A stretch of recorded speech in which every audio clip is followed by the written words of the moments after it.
Don't you just love Worbla and just love to make all kinds of armors and things with it? I do. I really love Worbla.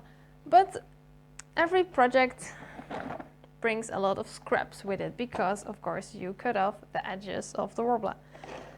But did you know that you can actually use those scraps to make new things? This, for example, was made using scraps. So if you want to know how you can use your Worbla scraps in your new costumes, then keep watching this video. Learn more about crafting with Worbla by buying my book, and also be sure to check out my ebooks. There are a lot of digital tutorial books in my Etsy store. And my digital patterns. And you can also find digital patterns there that you can print out and then use for your own costumes.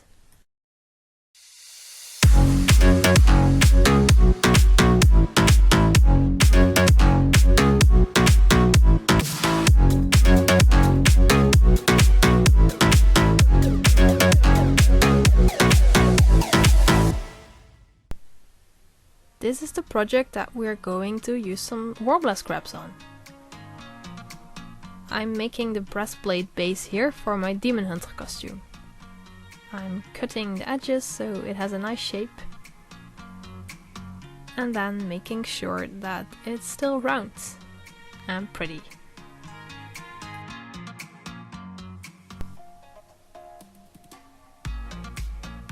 Then I decide where I want my details to go and I just draw them on using a Sharpie.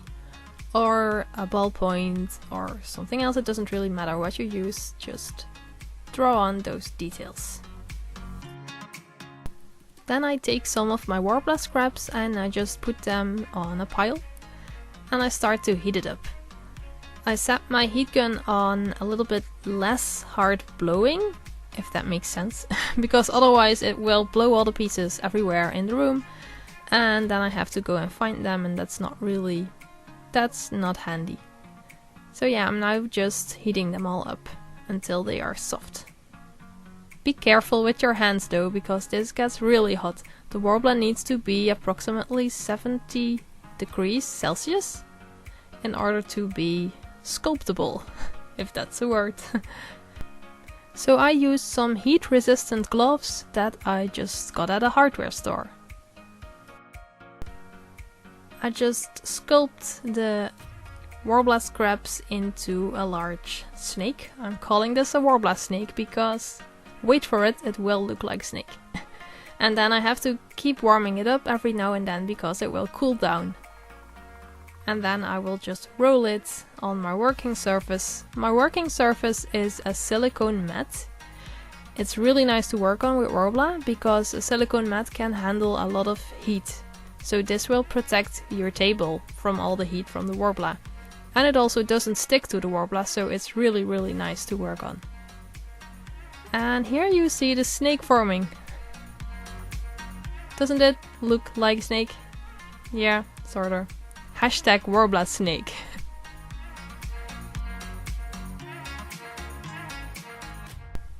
Everyone needs a Worbla snake in their lives. Admit it, it's true. So yeah, I will basically just keep rolling it and heating it again until it has the desired thickness.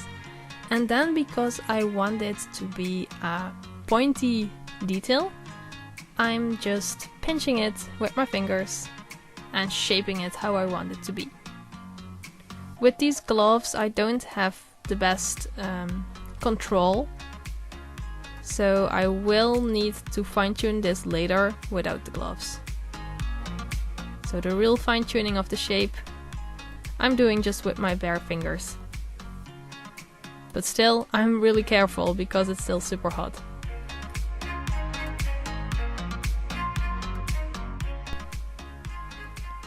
And now it already looks like it could be a detail on an armor piece. And you can also easily bend it. Then I just cut it into the desired length for the details that I drew on my armor and shape it some more to already get it a little bit in that swirly shape that I want. And for this I just use my fingers. My fingers have gotten quite heat-proof by now. And then I just heat up the back of the detail and also the armor piece where I want to attach it. Because with Worbla you need to heat up both the pieces because this will activate the adhesive in the Worbla, so it will actually stick to each other. And then I'm just pressing it on the armor piece. And just aligning it nicely, finishing off the edges, and just sculpting it until it looks like how I want it to be. I repeat this process with more swirly details.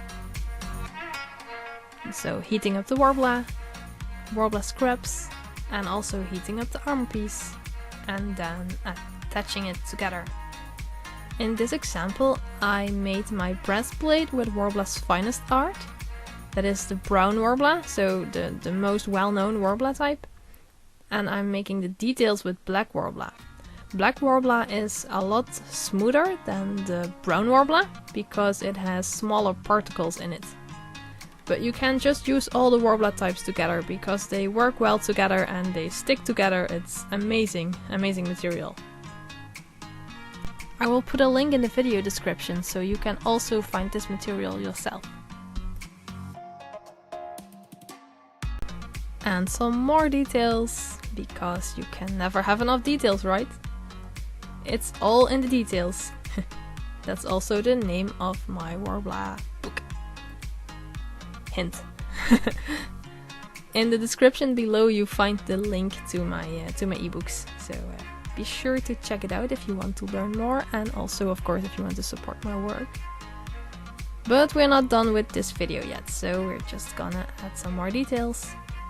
And the cool thing about this is that it's all scraps that I'm using. So it's not like new Worbla plates that I cut out and sculpted.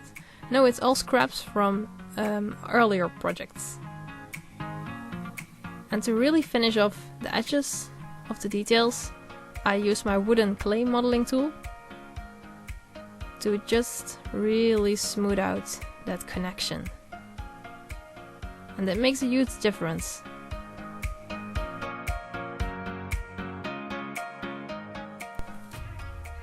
So smooth.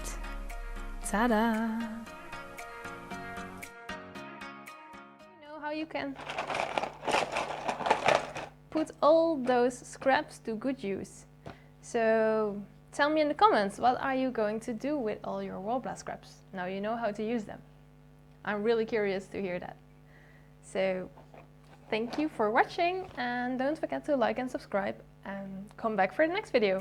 Bye bye!